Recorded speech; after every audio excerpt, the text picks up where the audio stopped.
Olá, meus queridos irmãos, amigos, vocês que nos acompanham nas redes sociais. É muito bom estarmos juntos para mais esse estudo, para mais para mais esse compartilhar da palavra de Deus. E eu gostaria que você abrisse a sua Bíblia no Evangelho de João, no capítulo 15. Evangelho de João, no capítulo 15. E nós vamos ler do versículo 1 até o versículo de número 8. Evangelho de João 15, de 1 a 8, diz assim: Eu sou a videira verdadeira e meu pai o agricultor. Todo ramo que estando em mim não dá fruto, ele corta, e todo que dá fruto, ele poda, para que dê mais fruto ainda. Vocês já estão limpos pela palavra que lhes tenho falado. Permaneçam em mim e eu permanecerei em vocês. Nenhum ramo pode dar fruto por si mesmo, se não permanecer na videira. Vocês também não podem dar fruto se não permanecerem em mim. Eu sou a videira, vocês os ramos. Se alguém permanecer em mim e eu nele, esse dará muito fruto, pois sem mim vocês não podem fazer coisa alguma. Se alguém não permanecer em mim, será como o ramo que é jogado fora e seca. Tais ramos são apanhados, lançados ao fogo e queimados. Se vocês permanecerem em mim e as minhas palavras permanecerem em vocês, pedirão o que quiserem e lhes será concedido. Meu Pai é glorificado pelo fato de vocês darem muito fruto, e assim serão meus discípulos. Amém? Meus queridos, nós estamos falando, sobre oração. E hoje nós vamos falar sobre 3 fundamentos básicos de uma vida poderosa de oração. Uma vida de oração poderosa, meus queridos, ela precisa ter uma base muito sólida. Gregory Friesel, ele diz o seguinte: qualquer construtor sabe que a estrutura não pode ser mais forte do que a sua fundação. Sabe-se que edifício algum se sustenta sem que haja uma fundação adequada e forte. Este mesmo princípio é aplicado à vida de oração. Oração nenhuma resiste, oração nenhuma consegue alcançar seus objetivos, seus propósitos, se ela não tiver uma base forte e consistente. Então, sem o fundamento forte da oração, seu relacionamento com Jesus será fraco e inconsistente. Nesta mensagem de hoje, nós vamos apresentar 3 fundamentos que são essenciais a uma vida de oração poderosa e um discipulado transformador de vida. Segundo Gregory Friesel, esses fundamentos não são somente vitais para a oração, eles são cruciais para o seu inteiro caminhar com Cristo. Quando falamos então sobre oração aqui, nosso objetivo não é falar de uma atividade ou uma disciplina que comumente praticada na igreja, mas sim falar do cerne mesmo, daquilo que move um relacionamento com Cristo. Então, nós vamos compartilhar com vocês esses 3 fundamentos básicos da oração. O primeiro deles é ver o tempo de oração diária como um relacionamento com Deus e não como uma obrigação legalista apenas. Então, algo importante de se destacar é o quanto os fariseus gastavam tempo em orações regulares e jejuns diante de Deus. A questão é que, mesmo orando muito, não tinham um relacionamento pessoal com Deus. Então você pode orar muito, você pode jejuar muito, você pode ir ao monte, você pode ir a qualquer lugar. Mas se esta oração não trouxer a você um relacionamento com Deus, será apenas vãs práticas religiosas, tá? Mas, então, a vida poderosa de oração não é um esquema ou um modelo do qual você tem que seguir, uma disciplina ritualística que você irá simplesmente replicar no seu dia a dia. Uma vida poderosa de oração é um compromisso de ter um relacionamento pessoal com Deus. Assim que a oração precisa ser vista por nós, crentes, servos do Senhor. E foi esse modelo de oração que ele ensinou, a oração que nos leva a ter relacionamento. Assim que a oração precisa ser vista por nós, então, como um tempo significativo de relacionamento pessoal com o Deus vivo e com Jesus. Como o próprio Jesus nos apresentou em João 17, versículo 3, esta é a vida eterna, que te conheçam, o único Deus verdadeiro, e a Jesus Cristo a quem enviaste. Não há conhecimento sem relacionamento. E não há um relacionamento sem um conhecimento. Gregory Friesel, meus irmãos, ele fala o seguinte: é incrível como nós colocamos tanta ênfase em servir a Deus e trabalhar para Ele, quando tudo o que Deus quer é o nosso sincero amor. Nesta frase, ele enfatiza exatamente o que Jesus e Paulo enfatizaram, né, e disseram nos respectivos textos de Mateus 22, 37 e 1 Coríntios 13, de 1 a 3, que é amar a Deus acima de todas as coisas. Esta é a questão, este é o propósito do cristão.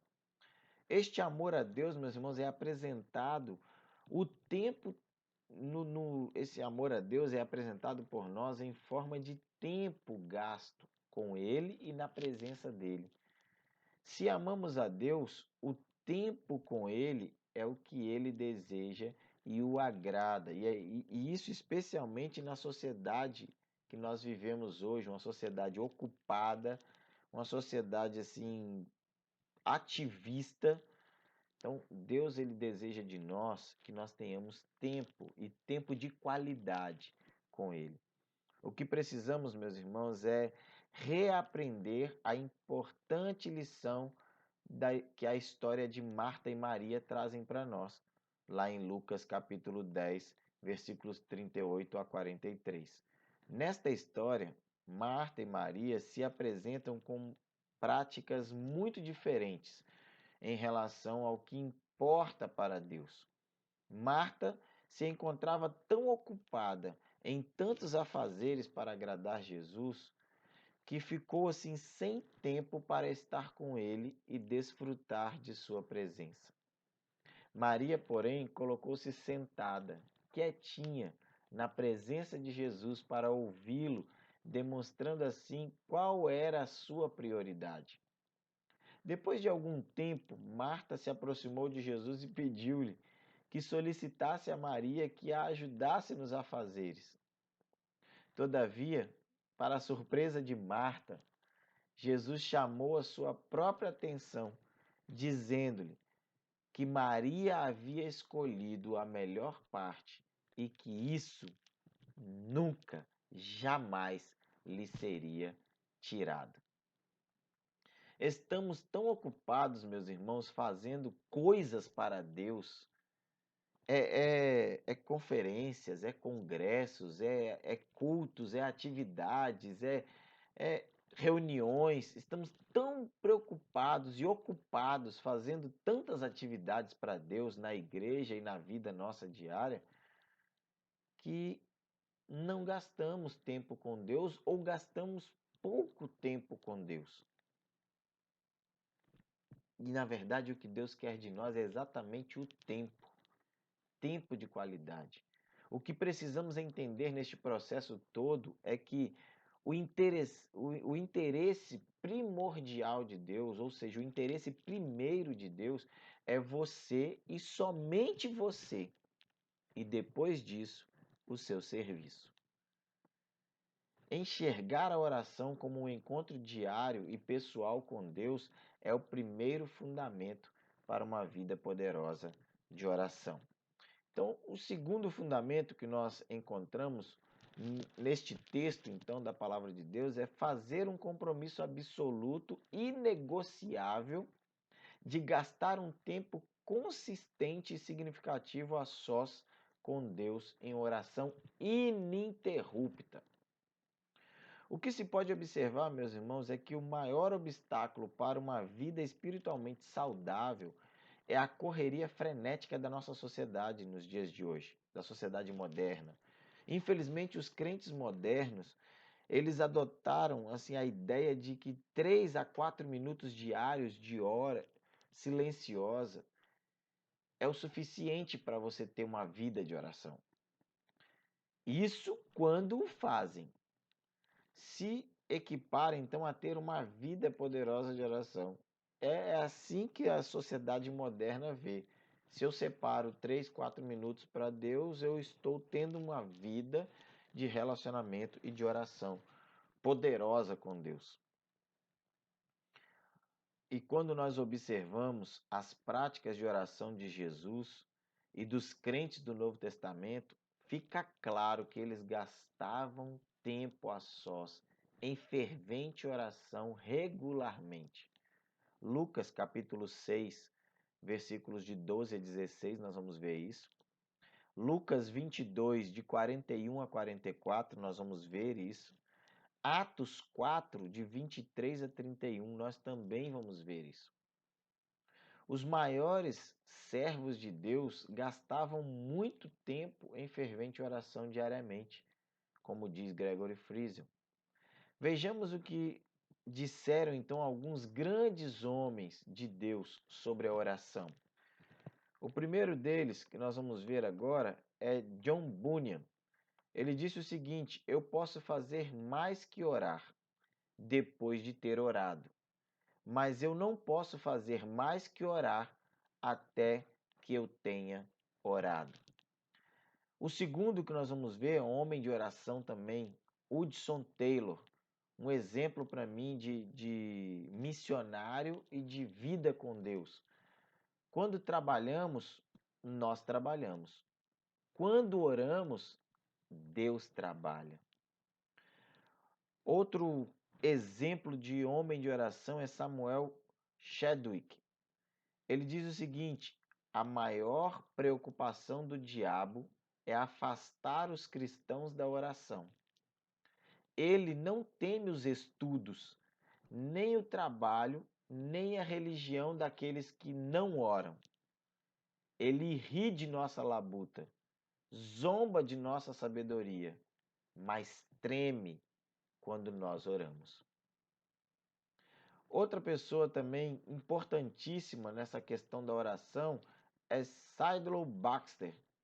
Ele diz o seguinte: os homens podem desdenhar nossos apelos, rejeitar nossa mensagem, opor-se a nossos argumentos, desprezar-nos, mas nada podem fazer contra as nossas orações. Charles Spurgeon, o homem o príncipe dos pregadores, o homem do sucesso nas pregações, nas mensagens, exemplo para a maioria de nós pregadores da palavra de Deus, disse o seguinte: sempre que Deus deseja realizar algo, ele convoca seu povo para orar. Esta última citação, então, meus irmãos, nós vemos sendo realizada na vida dos cristãos primitivos, dos cristãos, dos primeiros cristãos, daqueles que deram pontapé inicial na igreja. Atos capítulo 12, versículo 12, diz: ele se dirigiu à casa de Maria, mãe de João, também chamado Marcos, onde muita gente se havia reunido e estavam orando. Olha que maravilha, meus irmãos, quando Pedro sai da prisão pelo anjo, o anjo abriu as portas da prisão, Pedro sai, a primeira coisa que ele faz é procurar a casa de Maria, mãe de João Marcos. E quando ele chega ali, o que Pedro encontra? A igreja orando por ele, pela sua vida. Breves e inconsistentes períodos de oração, meus irmãos, nunca produzirão crentes cheios do Espírito. E este tipo de oração não trouxe e nunca trará um grande despertamento ou avivamento espiritual na igreja. Se Jesus, a igreja primitiva, grandes homens de Deus, gastavam muito tempo em oração, o que nos leva a pensar que podemos fazer menos do que isso?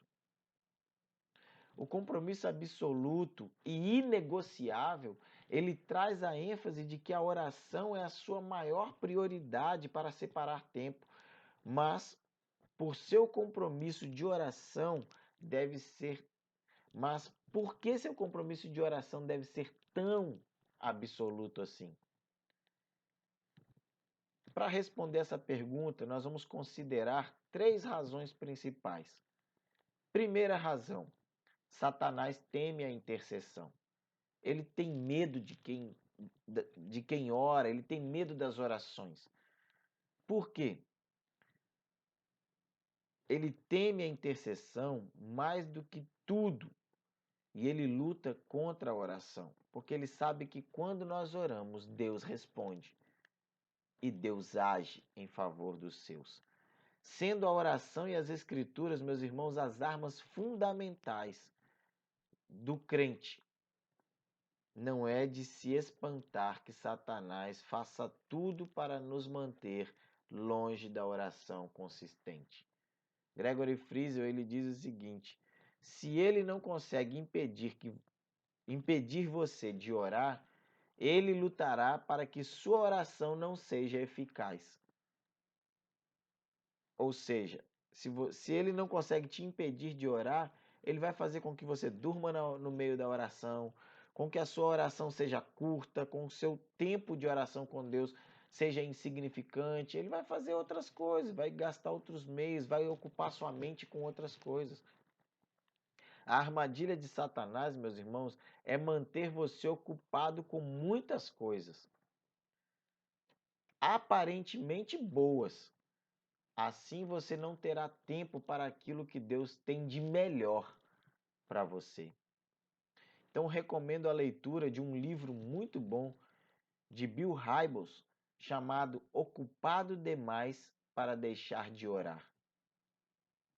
A segunda razão, então, que nós encontramos é que enfrentamos uma luta diária contra a nossa carne. Ela sempre resiste ao desenvolvimento de uma vida poderosa de oração. A Bíblia mostra alguns exemplos desta luta da carne contra a oração. Lá em Mateus 26, de 40 a 41, nós vamos ver isso. E em Romanos 7, 14 a 18 também. Veja o que diz o texto. Então voltou aos seus discípulos e os encontrou dormindo. Vocês não puderam vigiar comigo nem por 1 hora? Perguntou ele a Pedro. Vigiem e orem para que não caiam em tentação. O espírito está pronto, mas a carne é fraca. A oração séria, meus irmãos, se assemelha a mais uma batalha espiritual do que a um simples momento de reflexão.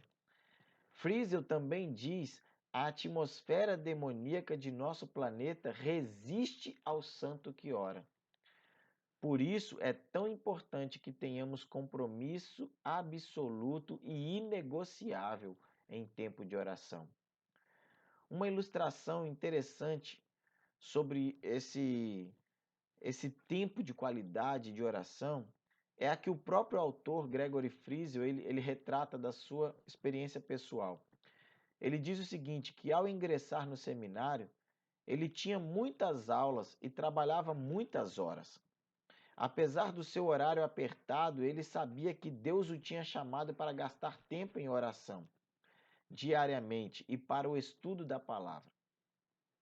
Para fazer isso, Gregory tinha que levantar-se mais cedo do que o normal. Infelizmente, logo ele descobriu que podia dormir ao som do alarme de um relógio e não precisava nem desligá-lo. A sua carne definitivamente estava lutando contra seu tempo prioritário com Deus. Depois de orar sobre isso, Deus lhe deu uma solução engraçada, mas eficaz. Friesel comprou um rádio-relógio com um som muito alto e colocou fora do seu quarto e bem longe, lá no corredor do seminário. Ao despertar, ele precisava levantar correndo para ir desligá-lo antes que todos que moravam no estabelecimento acordassem ou reclamassem daquele relógio despertando. Ele também colocou ao lado do relógio uma cafeteira que ligava sozinha e ela se programava. Então o que ele fez? Ele programava à noite, antes de dormir, ele programava essa cafeteira para que assim que o relógio despertasse, ela passasse um café para ele, 5 minutos antes do relógio despertar. Cada manhã, enquanto ele ia tropeçando pelo corredor até o relógio, o café fresquinho o esperava em sua caneca preferida. Aqueles encontros matinais com Deus logo se tornaram os melhores da sua vida. O que você precisa fazer, meu irmão, meu amigo, você que está nos acompanhando, para ter esse tempo de oração e comunhão com Deus? Vai lá e faça, pois a carne vai pressioná-lo a abandonar esse propósito. Seu compromisso de oração deve ser inegociável, absoluto, ou você se tornará inconsistente. A terceira razão, então, que nós vemos neste texto é a incrível diferença entre os sistemas do mundo e o sistema de Deus. O sistema do mundo baseia-se em força e promoção e é desenvolvido para exaltar programas, forças e habilidades humanas. E o de Deus é baseado nas Escrituras. Tem seu padrão evidenciado em fragilidade e dependência de Deus, como está lá em 2 Coríntios capítulo 12, versículo 9. Mas ele me disse: minha graça é suficiente para você, pois o meu poder ele se aperfeiçoa na fraqueza. Portanto, eu me gloriarei ainda mais alegremente em minhas fraquezas, para que o poder de Cristo repouse em mim.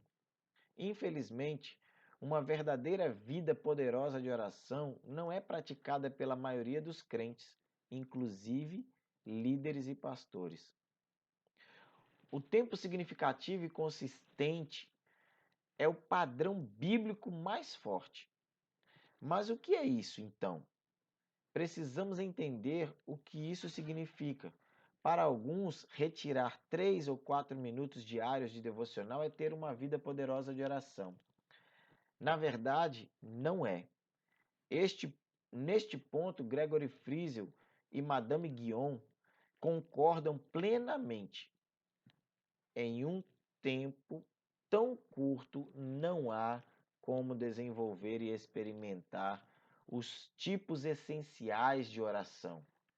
Normalmente, o que é recomendado para nós termos um tempo poderoso de oração é gastar pelo menos 30 minutos diários com Deus. E este minuto, ele tem que ser a sós com Deus e em oração ininterrupta. É de extrema importância, meus irmãos, amigos, e há pelo menos 4 razões que tornam este momento importante. Primeira razão é: Jesus e os cristãos poderosos gastavam tempo a sós com Deus. Lucas capítulo 6, versículo 12 nos fala isso. Lucas 9, 18 e Marcos capítulo 12, versículos 33 a 35. As Escrituras afirmam a importância de um tempo a sós com Deus. Está lá em Mateus capítulo 6, versículo 6. Mas quando você orar, vá para o seu quarto, feche a porta e ore a seu pai, que está no secreto. Então seu pai, que vê no secreto, o recompensará. Terceira razão, né? Quando oramos, estamos em um relacionamento íntimo com Deus. Jeremias 29, 13 nos demonstra isso. Vocês me procurarão e me acharão quando me procurarem de todo o coração. Deus é o Senhor do universo. E como nós podemos imaginar ter uma audiência com o Senhor do universo e estar distraído com outras coisas? Você já parou para pensar nisso? Se quando nós vamos a uma audiência com um juiz terreno, um ser humano, pecador, a gente se mexe, se organiza todo para ter esse tempo de audiência com essa pessoa, por que que com o Senhor do universo, o Deus Todo-Poderoso, o Senhor Supremo, nós não vamos nos dedicar a este tempo, a essa audiência com Ele? Nós não vamos dedicar esse tempo com Deus diante dele. A quarta razão, Deus frequentemente fala numa voz suave e gentil. Só precisamos aquietar o nosso coração e ouvi-lo. Exemplo disso, 1 Reis 19, de 11 a 13, quando Elias está ali naquela caverna, né? E acontecem várias coisas, mas Deus, a voz de Deus, Elias só ouve na brisa suave. O crente precisa sim, meus irmãos, meus amigos, desenvolver uma verdadeira vida poderosa de oração. Porém, isso depende de tempo a sós com Deus. O pedido mais significativo e importante feito a Jesus pelos discípulos não foi cura, não foi restauração. Foi: Senhor, ensina-nos a orar. Sobre este assunto, Friesel faz uma declaração interessantíssima. Ele diz: nós só aprendemos a orar orando.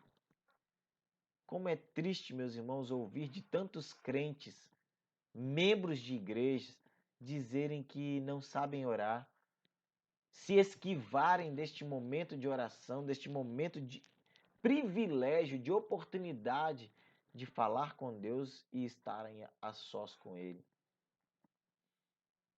Mas eles estão perdendo, né, o grande gosto, o grande privilégio de estar diante do Senhor do universo. Uma ilustração interessante sobre isso, que nós só aprendemos a orar orando, certa vez um estudante, ele era grande, ele era forte e era de uma escola secundária nos Estados Unidos, e ele veio na direção de um treinador de futebol e ele disse ao treinador que ele amava futebol e ele queria fazer parte daquele time. O treinador ficou muito feliz e disse: Filho, estou muito contente que você queira jogar no nosso time. Nós realmente precisamos de um jogador que tenha as suas qualidades: altura, força, agilidade. Então o técnico disse ao jovem que viesse ao treino no dia seguinte e lhe assegurou que ele teria chance de jogar naquele time. 3 dias seguintes, o técnico ansiosamente esperou por aquele jovem rapaz, mas ele não apareceu. Uma semana depois, o estudante veio novamente até aquele técnico e disse: Senhor, eu realmente amo o futebol e quero estar no seu time. O técnico respondeu: Mas você não apareceu para treinar, como que você quer entrar no time? Filho, nós necessitamos muito de você, você é muito importante para nós. Mas se quer jogar, tem que treinar. Uma semana inteira se passou e o jovem não apareceu a um treino sequer. Dias depois, o moço viu o treinador de longe e gritou, pedindo ao técnico que queria jogar, que queria falar com aquele técnico. E aí ele chega perto daquele técnico, corre até ele, parando na frente dele, começa a dizer a mesma coisa que ele já havia dito. Eu amo futebol, eu quero jogar nesse time, eu quero fazer parte desse time. Antes que ele terminasse, o treinador então interrompeu ele e disse o seguinte: Não, filho, você na verdade não quer jogar futebol. Eu já lhe disse que jogar futebol tem que treinar. A verdade é que você prefere fazer outras coisas, estar em outros lugares, do que pagar o preço para estar no time. Quando você diz que quer jogar, você está enganando a si mesmo. Agora me dê licença para que eu vá treinar os garotos que realmente querem jogar futebol. Será que a nossa vida de oração não está sendo assim também?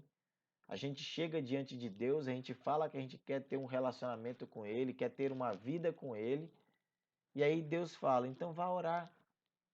Vá orar que você vai ter esse relacionamento comigo. Vai estudar a Bíblia, vai ler a Bíblia.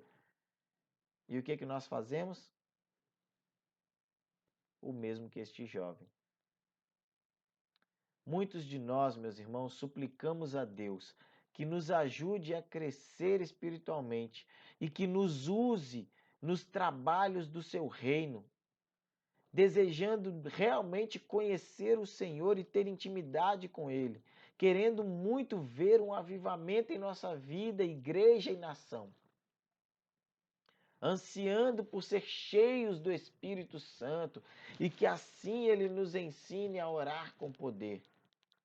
Então Deus nos responde de forma imediata. Se você realmente quer essas coisas, você precisa comparecer ao treino e pagar o preço em oração consistente. Meus queridos, em Jeremias 29:13 e João 15, 5-8, que é o texto básico dessa nossa mensagem, nós vemos isso. Porque todo aquele que pedir, Deus vai atender. O segredo é buscar ao Senhor de todo o coração. Gregory Friesen nos orienta a gravar bem essa orientação. O treino é gastar muito tempo pessoalmente com Deus diariamente, até que você faça um compromisso sério de gastar um tempo diário significativo com Deus. Você não alcançará a maturidade em Cristo. Você nunca se tornará poderoso na oração até que dê a Deus um tempo diariamente. Tudo se resume em uma simples decisão em que você diz sim. Vou gastar tempo diário com Deus ou não? Eu não vou gastar tempo diário com Deus. Vejamos então o terceiro fundamento que é absolutamente crucial para o crescimento espiritual e o alcance da vida poderosa de oração. É treinamento equilibrado nos 5 tipos de oração. A vida poderosa de oração, meus irmãos, deve ser biblicamente equilibrada. Nós já falamos sobre isso. Mas, pastor, o que isso significa? É a ilustração da dieta balanceada. Quem faz dieta sabe que você precisa ter uma dieta balanceada. Todos nós sabemos o que significa uma dieta balanceada. Nela, nós comemos regularmente de todos os grupos básicos de alimentos e em quantidades adequadas ao nosso organismo. De fato, nós sabemos o que acontece com alguém que ignora completamente os outros. Em pouco tempo, essa pessoa ficará doente, desnutrida. Esse mesmo princípio se aplica a uma vida de oração balanceada. Normalmente, existem 5 tipos básicos de oração. Se você só orar um tipo ou 2 e ignorar ou negligenciar os outros tipos, sua vida não obterá o crescimento desejado, necessário para um relacionamento poderoso com Jesus, podendo inclusive prejudicar sua utilidade no reino de Deus. Desta maneira, assim como uma dieta desequilibrada produzirá fraqueza, uma vida espiritual desequilibrada lhe causará fraqueza espiritual. Portanto, cada tipo de oração tem um papel fundamental na tarefa de desenvolver e conservar nosso relacionamento com Jesus.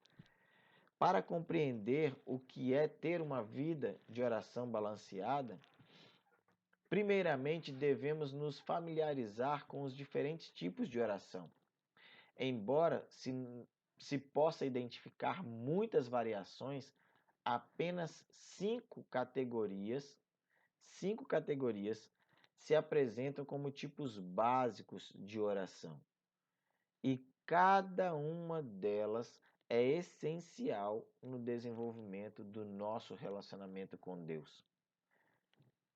Vejamos então esses 5 tipos básicos de oração: louvor, ação de graças e adoração, confissão e arrependimento, petição e súplica, intercessão, meditação, ou seja, a oração de escuta, é a da reflexão.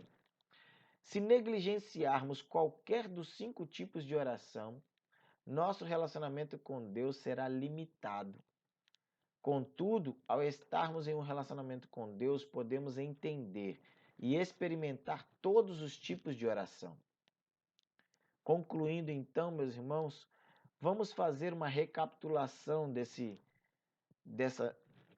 estudo, a fim de se ter uma vida poderosa de oração. 3 fundamentos básicos são necessários, tais como desenvolver um tempo de oração diária com o relacionamento com Deus e não como uma obrigação legalista. Assumir um compromisso absoluto e inegociável de gastar um tempo consistente e significativo a sós com Deus em oração ininterrupta e criar o hábito de praticar treinamento equilibrado nos 5 tipos de oração. Fazendo assim, você alcançará êxito em sua vida de oração. Eu quero orar com você neste momento, pedindo a Deus para que você também possa experimentar essa vida poderosa de oração. Oremos ao nosso Deus. Senhor, que cada pessoa, Pai, que estiver nos ouvindo agora, que estiver nos assistindo, nos acompanhando, possa sentir o desejo no seu coração, se ainda não possui, de buscar ter uma vida poderosa de oração. Uma vida que seja significativa, uma vida que experimente gastar tempo com o Senhor, uma vida que experimente as maravilhas do reino dos céus quando nós estamos em oração. Pai, em nome de Jesus, eu clamo por essas vidas, por essas pessoas, que eles possam, ó Deus, ter também e assumir este compromisso de buscar uma vida poderosa de oração. Esta é a minha oração, em nome de Jesus. Amém. Que Deus abençoe cada um de vocês, meus irmãos, amigos, e nós nos encontramos no próximo vídeo.